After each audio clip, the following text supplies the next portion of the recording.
নমস্কার। Universal success পয়েন্টের থেকে আপনাদের কাছে একটি নূতন নিবেদন, শিশু মনের সমস্যা এবং তার সমাধান। আচ্ছা, তোমার নাম কি? রিতম রায়। তোমার? রণজিৎ মান্না। আচ্ছা, পড়াশোনা পড়াশোনা যখন করতে বসো তোমাদের সমস্যা হয়? হ্যাঁ। মস্তিষ্কে বিভিন্ন রকম চিন্তা আসে? হ্যাঁ। আসে? হ্যাঁ। কারো পড়া ভুলে যাই আমরা, হ্যাঁ। হ্যাঁ। আর কারো পড়তে বসার সময় খেলার কথা মনে হয়, হ্যাঁ। খেলতে যাওয়ার কথা, বা আরও বিভিন্ন চিন্তা আসে না, হ্যাঁ। বন্ধুদের কথা। আচ্ছা, এই সমস্যাগুলো কি থাকা ভালো না সরে গেলে ভালো? সরে গেলে। সরে গেলে ভালো না?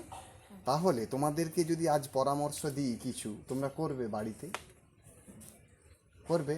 হ্যাঁ। হ্যাঁ।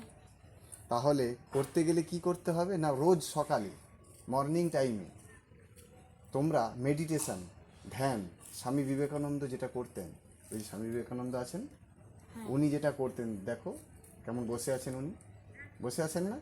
উনি কি করতেছেন? ধ্যান। ধ্যান বা মেডিটেশনে। তোমরা যদি এই ছোট বয়স থেকেই মেডিটেশন বা ধ্যান করো তাহলে তোমাদের জীবন সুন্দর হবে।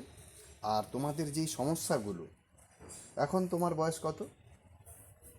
11। তোমার 10। তাহলে 10 আর 11 বছর বয়সে তোমাদের ওই বয়সের যা চিন্তা আসার কথা সেটি স্বাভাবিকভাবেই আসবে, বা যেই ডিস্টার্বনেসটা, কিন্তু এই সমস্যাটাকেও তো ওভারকাম করতে হবে, প্রবলেমটা। তার জন্য একটাই উপায় হচ্ছে, তোমরা যদি রোজ সকালে ধ্যান করো।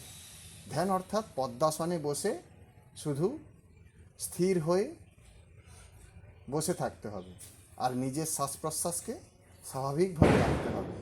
এইভাবে দীর্ঘদিন যদি তোমরা করতে থাকো, 1 মাস, 2 মাস, 3 মাস, 4 মাস, 5 মাস, তারপরেই তোমরা এমনিতেই প্রাকৃতিকভাবেই সুন্দর, সুস্থ আর শান্ত হয়ে যাবে।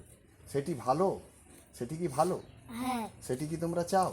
হ্যাঁ। তাহলে একসঙ্গে আমার সঙ্গে বলো তোমরা, ওম ওম শান্তি। শান্তি।